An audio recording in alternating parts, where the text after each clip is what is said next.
Russian ships currently own most of the Black Sea and have Ukraine surrounded. The U.S. aircraft carrier is just south of them. As we have reported, the potential for conflict with Russia, you see the Russian ships there off of Odessa, hasn't been higher since the Cuban Missile Crisis. And during this critical time, one of the Navy's most advanced ships sits in port because its captain won't get the COVID vaccine. He applied for a religious exemption to the Biden administration's vaccine mandate. A judge ruled the Navy couldn't remove him from command, and the Navy won't send the ship to sea with him as captain. The Navy won't release the captain's name, but the Daily Mail reports Captain Frank Brandon, the commodore of the vessel's Squadron Destroyer 26, stated he lost faith in the commander's leadership after he went to work while exhibiting COVID symptoms, violating a Navy order for symptomatic personnel to get tested. We don't know the name of the ship, but the typical Arleigh Burke-class destroyers in Squadron 26 are about 500 feet, cost a few $1 billion. Most importantly, they carry the Aegis combat system, which specializes in tracking and destroying incoming enemy missiles. If the Russians attack, this is what you want. And right now, it is in port. Joining us now, May Davis, constitutional attorney, former assistant counsel to President Trump. All right, May, this is where the rubber meets the road on the vaccine mandate here.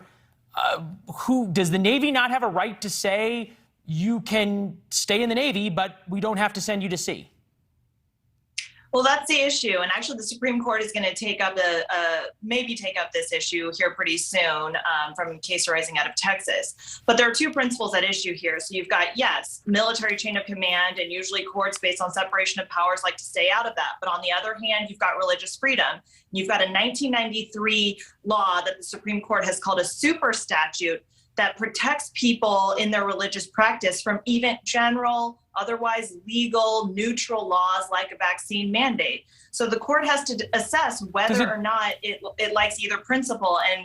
And I think you've got a real good case for the religious liberty angle here. Does it protect you, though, from a lawful order that you swore to uphold and carry out? Well, imagine it this way. Let's just say the Navy says we're not going to have any Jewish people in the military anymore, just Christians. So it's something that definitely infringes on your religion. I think you could easily say a judge siding with the Jewish soldier saying, no, you don't have to convert. And that's basically, the same principle that you have here is that there are times when religious freedom does give you rights that maybe you wouldn't otherwise have.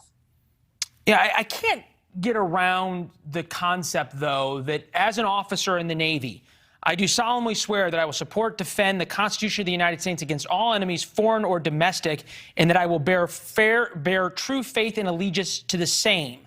It goes on, without any mental reservations or purpose of evasion. I will faithfully discharge the duties of the office. So help me God.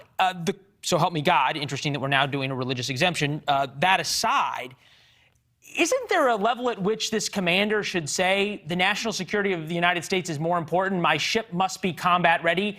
I am willing to step aside while this case is adjudicated? Well, I think that for one, the commander is perfectly happy, perfectly capable, perfectly willing in doing his job. And the question is whether the Navy can force him out. So he wants to do the job and he seems capable. There's never been an assessment of whether he has natural immunity. There's never been an assessment of whether he could wear a mask or do something that protects soldiers. There's never been an assessment of whether he works with other unvaccinated people. In fact, the military exempts people from the vaccine for other reasons, like if they're allergic or even if they're pregnant. So to say that when the military says we're going to give all these other exemptions, but we won't give a religious exemption. I get the religious argument. I just wonder if there's not also a higher calling in a time of national crisis to put it aside, at least for the moment. May, you made a great point that this could end up at the Supreme Court. When it does, we'll have you back to talk about the arguments, all right?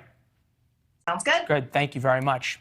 Thanks for watching. Click the red subscribe button below so you can get more of NewsNation's fact-driven, unbiased coverage.